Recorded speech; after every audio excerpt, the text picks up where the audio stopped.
Hello and welcome to tonight's Monday night movie night. I'm so excited to talk about this movie because I just really loved watching it. It's so good. I feel like it was like three movies pushed into one. The movie is called My Family or Mi Familia. It came out in 1995 and it was directed by George Nava, who was also the director of another movie we recently reviewed on this channel called El Norte. And this is another one that he did with his wife Anna, and it's so it's moving and it's funny. It's a drama, but also a comedy and romantic, and it's really interesting and fun to watch. And so if you haven't seen it, you can find it on I think I watched it on Tubi for free tonight, and it's just such a great movie.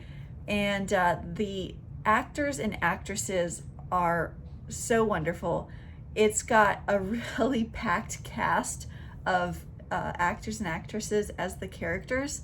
It's got Jennifer Lopez in the beginning. Edward James Olmos is narrating. He's wonderful.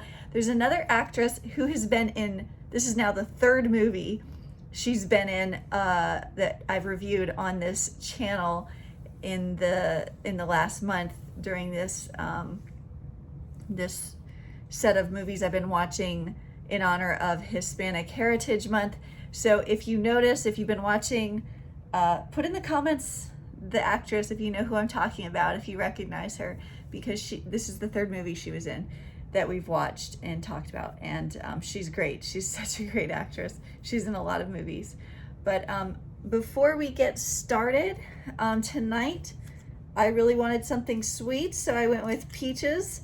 If you like having snacks when you watch a movie, then share what do you eat. I kind of just go with whatever I'm in the mood for, and I wanted something fresh and sweet and cool, and peaches just sounded good to me, so that's what I had. All right, so this movie, like I said, I felt like it was three movies packed into one. I kind of thought, you know, like the Godfather series, like they could have even expanded it if they wanted to, because they've got so much happening with each generation. So what I want to do is sort of go through it as each generation is shown in the movie, in the story and how it develops and everything. So in the beginning, we have this character, and he is from Mexico, and he's young and he's optimistic, and he thinks he's going to go up to this little village, Los Angeles, and that it will only take him like a week or two to get there. And it actually takes him about a year, but he makes it. And because of the time when he gets to that area, in the movie, it's saying that it was still actually part of Mexico and not yet California, not yet a part of the United States. And so there's a lot of great ways of storytelling in the movie that are also very humorous. So it's a drama, but also a comedy, and it's romantic, and it's just a wonderful story about this family and the different generations. And I do want to say, if you watch the movie that I reviewed last week, you can kind of see the difference, how much of a difference it makes when you see a movie with actors with more experience and maybe better writing. And last week's movie was fine, it was good, but there's definitely a different level with the acting in this movie. It was directed also by George Nava, who wrote it with his wife Anna, and George Nava was the director of another movie that we reviewed on this channel, El Norte. So he did this as well, and he did a great job. And again, it's just got a really great cast. But okay, so the young man from Mexico is working when he finally gets up into this Los Angeles area. And so it's about the 1920s, and he meets this beautiful woman in this portion of the movie. In this first generation, it's Jennifer Lopez playing the young mother, and so they fall in love and they start having children, and something happens where America's going through the Great Depression, and so these government officials start rounding up Hispanic people, Spanish speaking people, and just ship them off in cattle cars across the border to Mexico. And unfortunately, Maria, who's played by Jennifer Lopez, gets sent back, and she's actually a U.S. citizen. She was born in the United States. So this is a really unfortunate and terrible thing. In my experience as an immigration attorney, I have heard of somebody who is actually a green card holder and had something somewhat similar happen with immigration officials just because the person didn't actually have their documentation on them at the time, but they were somebody with legal status in the United States. So this being shown in an era that's supposed to be back in, the 1920s time frame, that's 100 years ago. And you see this kind of thing when there's something happening to the nation as a whole, and how certain groups of people are directly impacted in a way that the rest of the population is not. And so seeing that was it's terrible, but it still happens. And so it's narrated by Edward James Olmos, who is also Paco, the son Paco in the film. He's a great actor. He's in a lot of different movies, but his narration is really I think it's good to have that narration. In some movies maybe it doesn't really work, but in this one it does, and it's such a great movie. I really loved this movie. Okay, moving along into the next decade, the mother, she's finally able to reconnect with her family. And that's another thing I want to touch on, is separation of family. Because when immigrants are coming to the United States, no matter whether it's for something like asylum, or they have a U.S. citizen or lawful permanent resident family member petitioning for them, there's always this span of time where family members are separated, and it's really difficult. And so I'm a military veteran, and so I know what it's like to be away from family.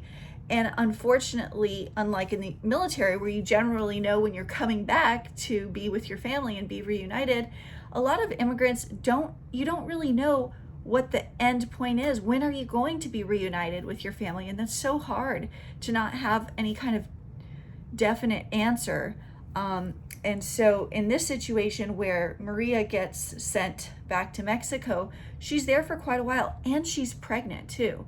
So that's another sort of hardship or difficulty that she has to deal with, and on her own, while her husband is over in California, and she has to make it over the water and take this really dangerous route to get back to her home in the United States, where she's actually a citizen. And so I just want to say, I know a lot of immigrants have to endure that separation with their family members, even when you're taking the right steps, you're filing the right paperwork, and doing everything that you're told you're supposed to, or you're following the rules and everything as you understand it, and there's still that separation, and that can be really, really difficult. Okay, so going along, their children start to grow up. Of course, Maria's reunited, and we see the next sort of generation, this second generation. Their kids are sort of, I guess, in the teens and older. And there's a scene with these gang members at the wedding of their daughter. And each of their children has their own personalities and interests and what they want to do. And even within the community, we see this rivalry between these men who are just, very macho. And it's an important scene, though, because during the fight, there are some switchblades and someone is killed. I have to say, the girlfriend in that scene pulling the switchblade out of her hair was fantastic. If you know of anyone who has a unique place where they might keep something to protect them, share it in the comments. I thought that was a really, I just liked that. I just liked that she pulled it out of her hair. Okay, So this was an important scene though, because of that murder. There was this shock. I don't think there was an intent to kill, and then that happened, and that really impacted Chucho's life for the rest of his life. And we see this symbolism in the movie too with the owl, because Chucho is the son who was born when Maria was in Mexico, and she sees this owl. And in some cultures, an owl can actually be sort of an omen, of death. And what's interesting is when she saw the owl, it was daytime when she was crossing the river. Owls are nocturnal, but then when this happens, he sees the owl at night later in the movie. And so I thought that was kind of interesting. I didn't really understand if there was supposed to be some meaning with the owl showing up in the daytime and then at nighttime. I don't know, but I think the mother's prayers for her son when he was an infant is supposed to be what protected him and gave him more time, because even in the movie as it goes on, they say that she knew that his time was limited. And so it's interesting how each of the children in the family have these totally different paths in life and their own interests. So they also have their daughter who becomes a nun, their other son that becomes a lawyer. And so it's really just interesting to see how all these different characters and personalities develop, but overall the movie's about this family. Okay, so moving on, I wanted to talk about their other son who becomes a lawyer, because what happens is, and I want to kind of talk about this in relation to their daughter who gets married. So their daughter, who was a nun, falls in love, and she gets married to a man from Quantum Leap. If you watched Quantum Leap, say so in the comments. I loved that show growing up. I don't even know the actor's name, but he plays the priest who marries their daughter in this, and they're in distress. The parents are in distress about this, even though their daughter's doing things to help people. There's this distress over her getting married to the priest, and then their son, who is the lawyer, marries a woman, and she's a white woman. And then when they bring that family over, the white family over, there's sort of a different feeling, and there's some tension there. And then the youngest child comes out, and he shows his feelings towards them, and there's this disgust or this disdain towards them, and it's sort of like this unspoken thing with the family. But at the same time there's like this pride that he married into a white family. So it's kind of an interesting dynamic that you see the difference there with this within the family and within a Hispanic immigrant family. How they showed that, I thought, was sort of a smart way in representing the differences there. All right, so moving further along, the little boy, going back, and I don't want to talk about everything that happened in case you haven't seen it, but Jimmy, when he's little and he sees his brother when he is shot and killed, he is traumatized for the rest of his life with this, and he himself makes some bad decisions, and he gets into a lot of trouble. But he ultimately agrees to do something when his sister convinces him to marry a refugee from El Salvador. And in the scene where he goes to immigration, of course, this is before the Department of Homeland Security existed, but they're in this crowded room. It's like the DMV or something, but the officer calls them up and asks for his I-130, which is a petition for an alien relative, or it's for a family member. And so he gets out the petition out of the envelope, and it's a couple of pages. Today, the I-130 is not a couple pages. It's much longer. You have to have a lot of evidence. There's a whole lot more to it. And this is true within the immigration system of a lot of forms. I found it interesting the longer I've practiced in immigration law, how many forms used to years ago started out as 1 or 2 or 3 page documents that are now 11 pages or, you know, longer, and there's so much more required for the same type of benefit that's being sought by an immigrant or immigrant's family, petitioning for them. So in that scene, he pulls out these like 2 or 3 pages and hands it to the officer. That's not what it's like anymore, but it kind of gives you an idea of what it used to be like decades ago. The processes are longer and the wait time is longer. So in that scene, he's able to just whip out a couple of pages, talk to the officer in like a minute or 2 in this crowded room, and they leave. There's not some private interview. There's not all this evidence or anything. It's just a couple page form, and they're able to save this refugee from El Salvador. So that was kind of amusing to me to see that, knowing what the process is like now to file an I-130. All right, so moving forward a little bit more, it gets very intimate and really romantic in some of the scenes, and it's very personal.